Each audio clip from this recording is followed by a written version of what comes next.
Sederhananya adalah gimana sih cara kita menghadapi itu. Saya juga lagi belajar, ini bukan kata saya ya, tapi saya coba merangkum dari beberapa hadis, dari beberapa ayat. Mudah-mudahan ini jadi semacam tips dari Allah, dari Rasul, cara kita supaya lebih sabar dalam menghadapi ujian, khususnya ujian perasaan. Pertama, saya mengambil dari hadis riwayat yang diriwayatkan dari Abu Hurairah, hadis hasan.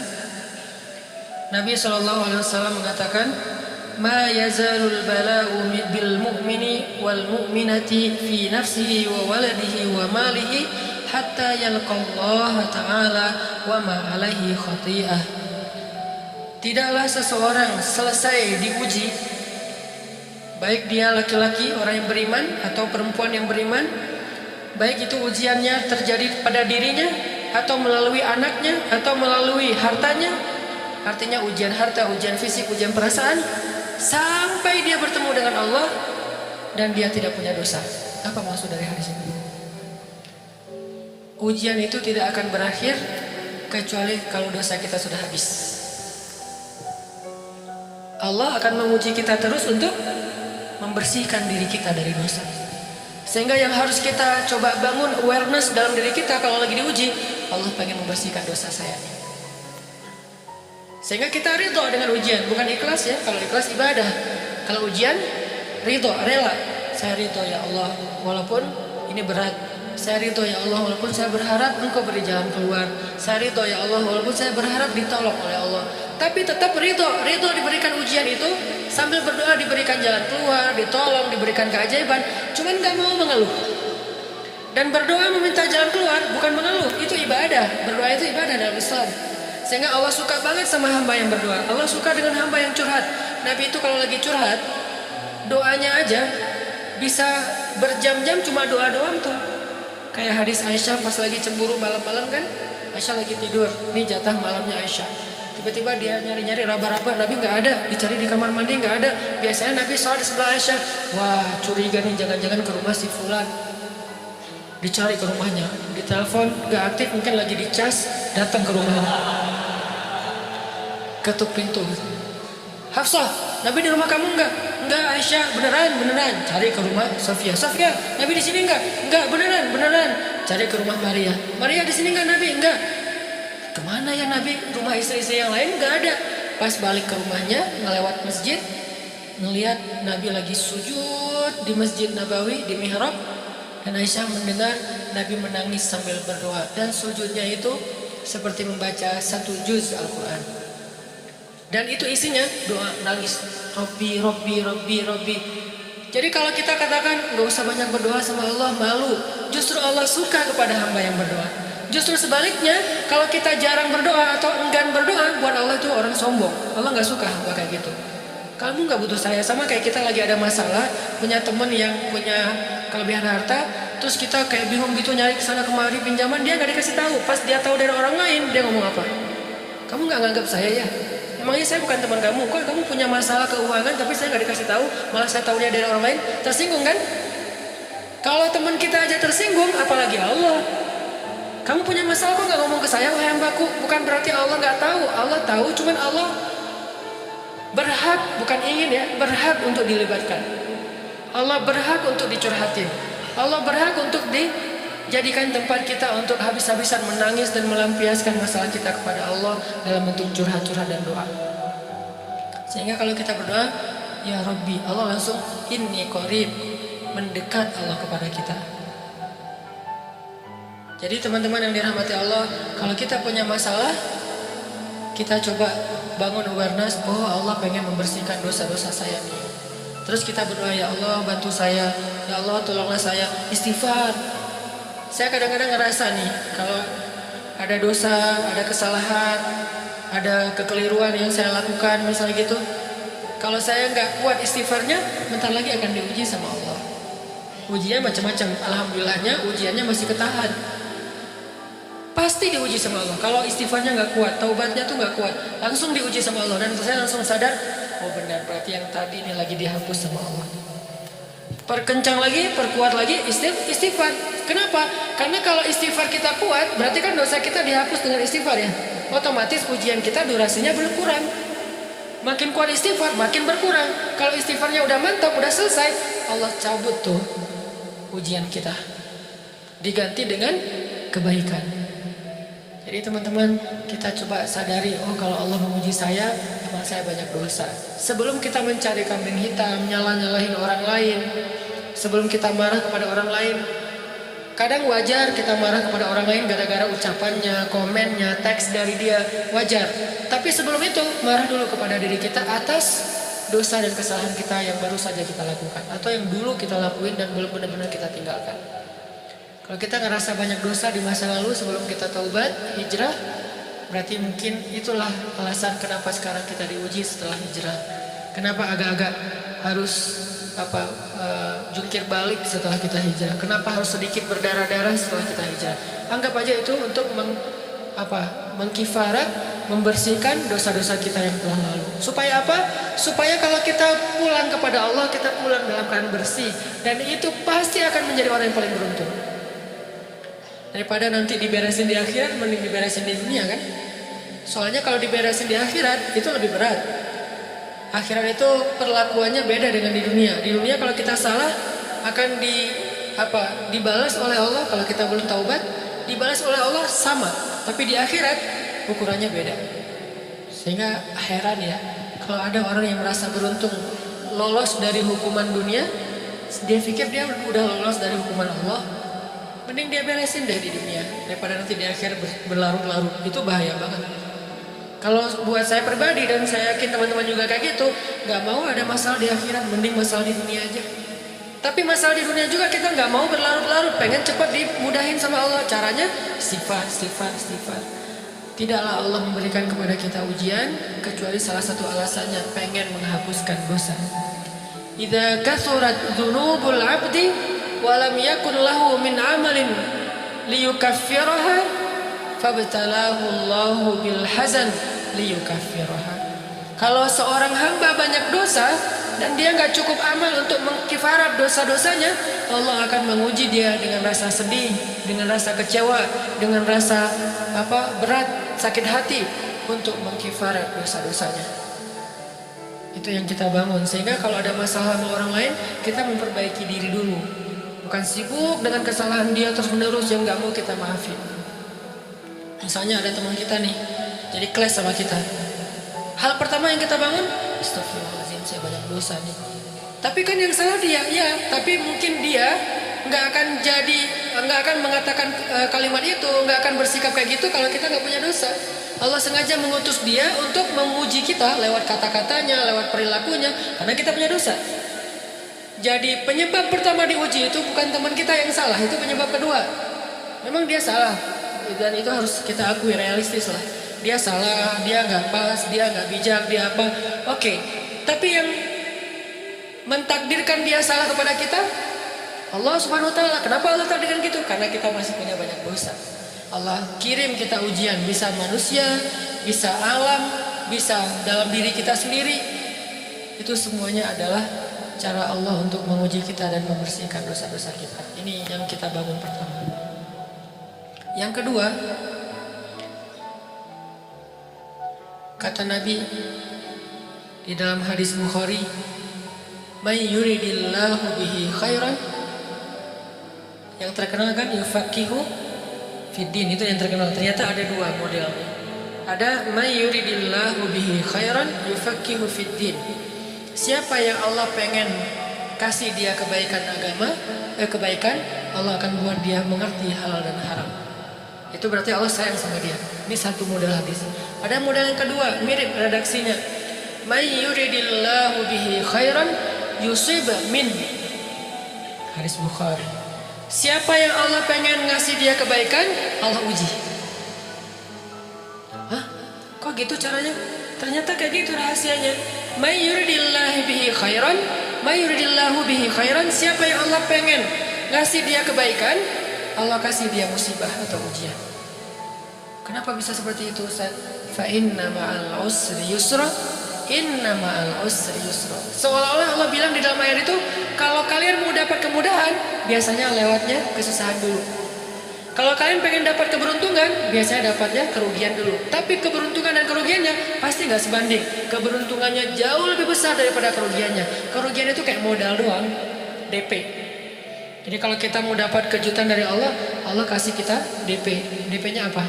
Ujian. DP-nya musibah. DP-nya rasa nggak nyaman. Itu DP. DP terhadap apa? DP dari Allah terhadap hadiah-hadiah besar yang Allah pengen ngasih ke kita setelahnya. Cuman banyak orang yang menolak DP ini. Sama kayak kita misalnya. Kalau kita mau ngasih dia hadiah, kita kasih dia kayak kejutan dulu. Dia lagi ulang tahun nih, disiram air dulu.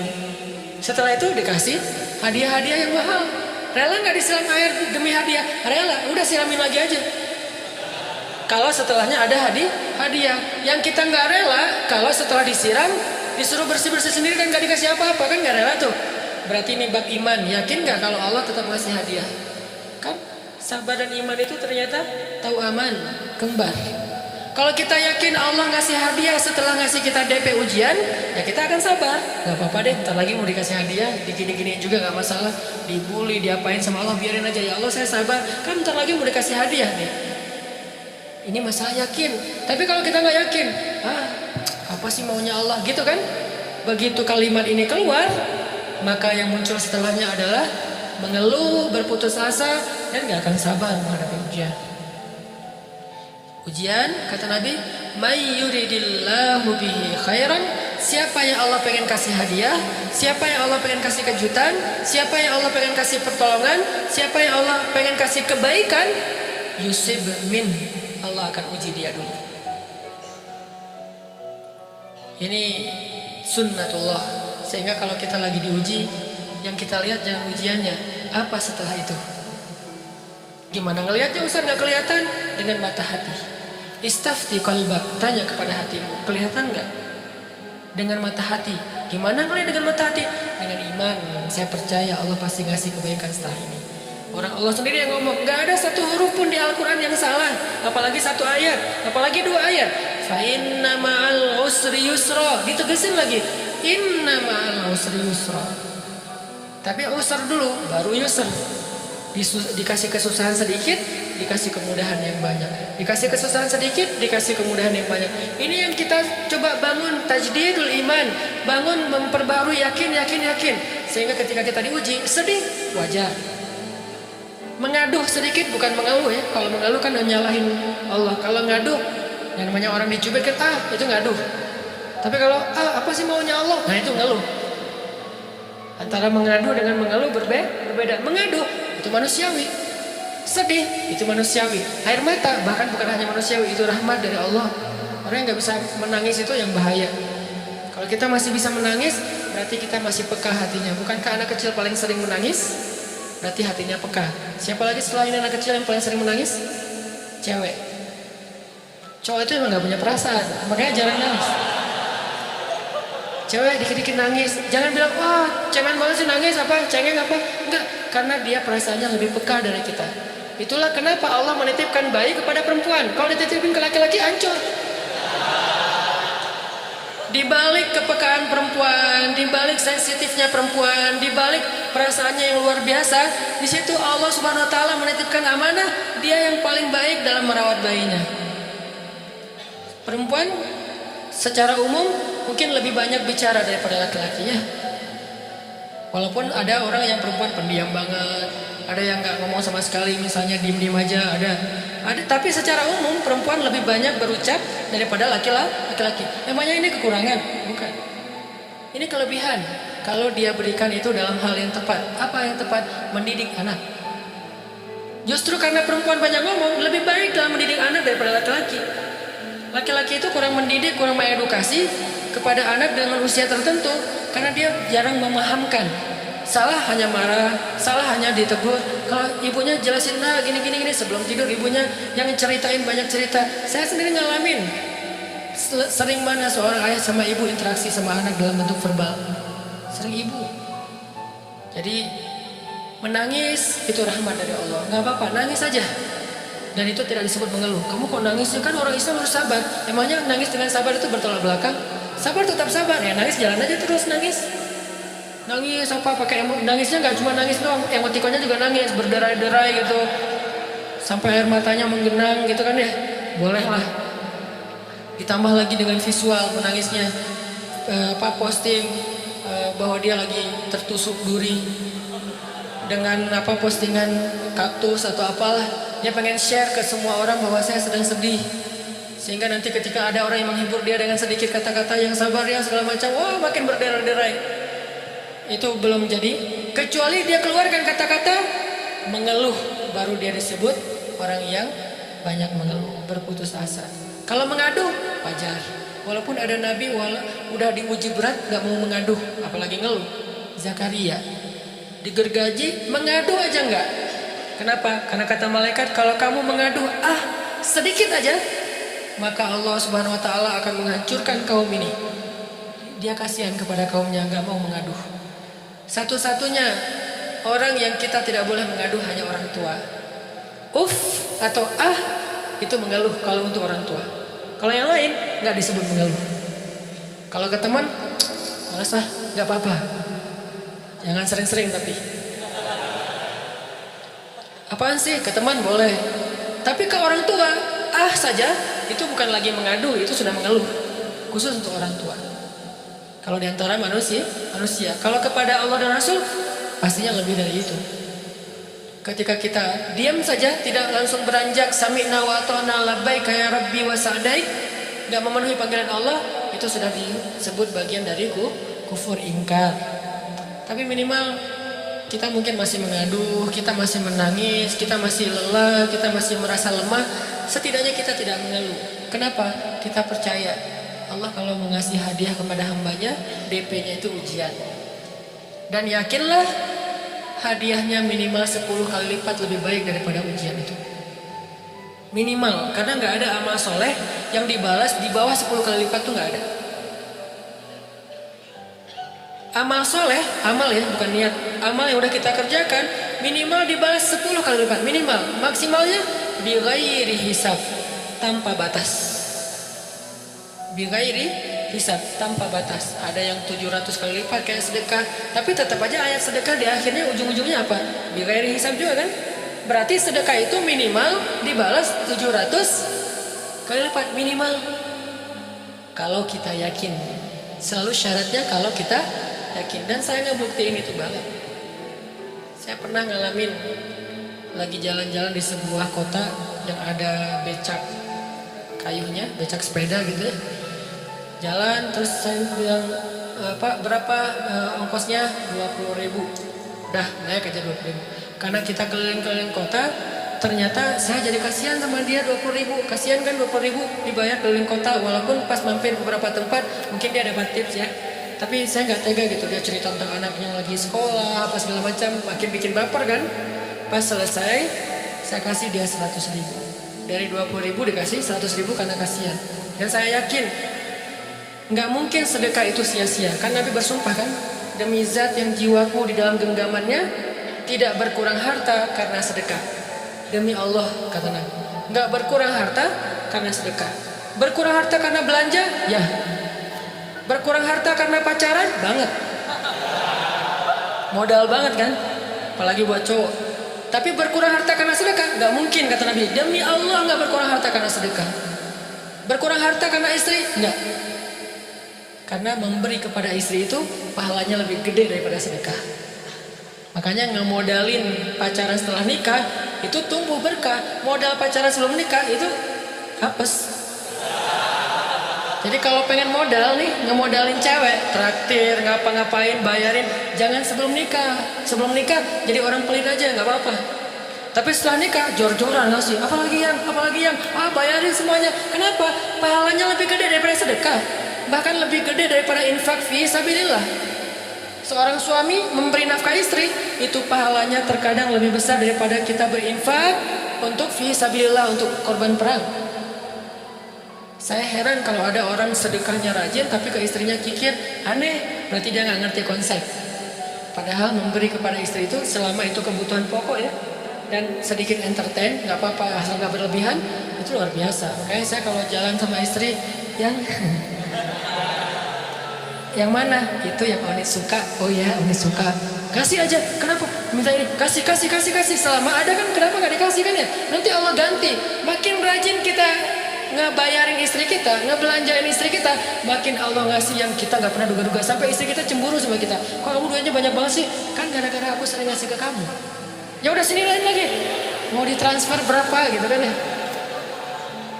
Saya ngasih 100.000 ke si bapak, dan saya yakin teman-teman sedekahnya pasti lebih dari itu, karena 100.000 saya sebut. Kalau 1 juta ke atas saya nggak mau nyebut, malu dong, ria ya.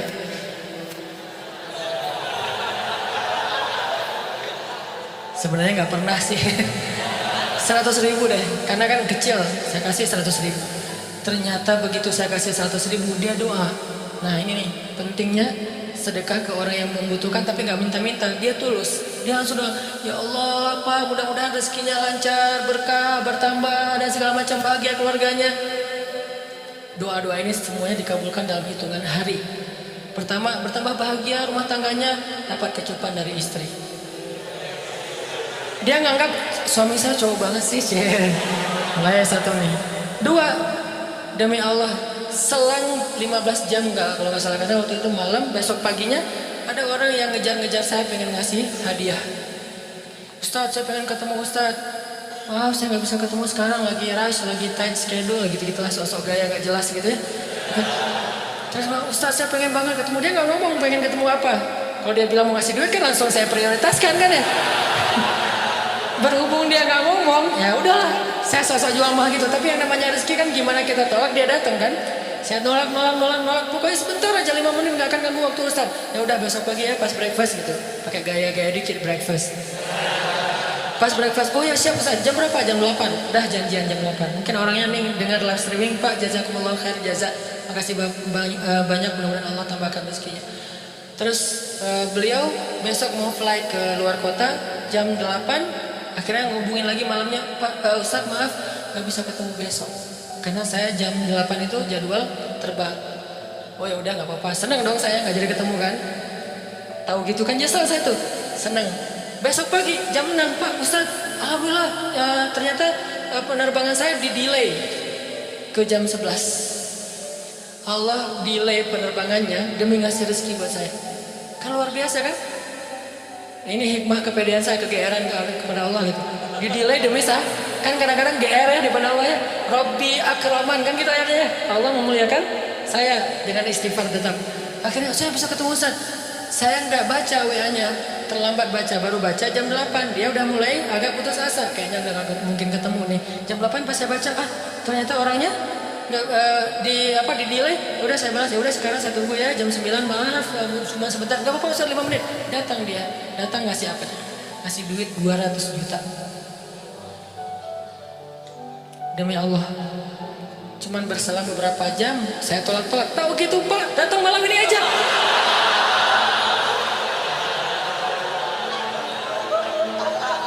Harusnya malam itu juga saya cari orangnya. Kalau perlu saya nyamperin Bapak, Sherlock, saya kejar. Manusia gitu banget ya. Tapi Masya Allah di situ saya jadi tahu, oh doa orang itu lebih akurat, lebih mantap, lebih diijabah daripada doa saya. Mungkin bukan karena sedekah, tapi karena doa setelah sedekah, ya Allah dan segala macam dimudahkan semua. Itu luar biasa loh. Saya nggak percaya, saya pikir main-main, orang ini iseng kayaknya pengen ketemu doang, pengen selfie. Ternyata pas saya cek, di transfer, di capture, Ustaz udah ditransfer. Saya, jangan-jangan nih jebakan Batman gitu ya. Nyari-nyari sana segala macam. Alhamdulillah ternyata emang niat baiknya pengen, alhamdulillah saya terkesan, saya dapat hidayah oleh Ustaz segala macam. Sekarang saya pengen membalas jasa Ustaz walaupun kecil 200 juta. Untung saya nggak kaget dan kemudian pingsan. Pak 200 juta stroke kan ya, bahaya, lebih mahal dari 200 juta. Ini keajaiban ya teman-teman. Jadi kita tuh, saya kan sering bilang keajaiban itu terjadi tergantung tingkat iman. Bukan saya udah soleh banget, enggak. Saya belajar terus untuk yakin deh sama Allah. Modal kita tuh kan gini sebetulnya kan. Duit kita tuh banyak loh teman-teman. Cuman gak disimpan di bank, gak disimpan di saku, disimpannya di sisi Allah. Bedanya apa sih? Kenapa kita kalau disimpan di bank tenang? Saya lagi punya duit banyak dari 100 juta. Di mana? Di bank, aman. Kenapa kalau disimpan di saku aman, tenang? Kenapa kalau disimpan Allah nggak tenang? Kenapa kalau disimpan di Allah kita bilang nggak punya duit? Ini kan nggak fair sama Allah. Nggak punya duit nih. Siapa bilang nggak punya duit? Kan ada Allah. Tinggal minta sama Allah. Tapi nggak ada wujudnya. Tapi kan ada janjinya. Bukankah janji Allah lebih kuat daripada wujud? Bukankah iman harusnya lebih mantap daripada sesuatu yang konkret yang kita lihat? Ada duitnya di sisi Allah. Kenapa nggak dikasih? Karena kita belum butuh. Kalau kita yakin duit kita itu ada di Allah, tapi dikasihnya pas kita butuh. Begitu butuh ya Allah langsung dikasih sama Allah. Itu banget benar-benar terjadi dalam kehidupan kita. Pasti kayak gitu. Tingkat tergantung kita yakin apa enggak. Nih, kalau Allah bilang may yuridillahu bihi khairan, Allah kalau pengen ngasih hadiah kepada seorang hamba, Allah kalau pengen ngasih kejutan kepada seorang hamba, Yusuf, Allah kasih dia ujian sedikit aja. وَلَنَبْلُوَنَّكُمْ بِشَيْءٍ sedikit بِشَيْءٍ مِنَ الْخَوْفِ وَالْجُوعِ وَنَقْصٍ مِنَ الْأَمْوَالِ وَالْأَنفُسِ وَالثَّمَرَاتِ وَبَشِّرِ الصَّابِرِينَ. Kami uji sedikit aja dengan rasa lapar, dengan rasa takut, dengan sedikit kekurangan ini dan itu, sedikit. Tapi wabasyiris sabirin, sampaikan kejutan kepada orang yang bersabar. Sampaikan kejutan kepada orang yang bersabar. Jadi bisa dibilang kejutan-kejutan hidup kita itu munculnya dengan iman dan sabar. Dengan iman dan sabar. Iman artinya yakin, husnuzon sama Allah. Ana inda dhanni abdi bi. Aku tergantung prasangka hambaku kepadaku.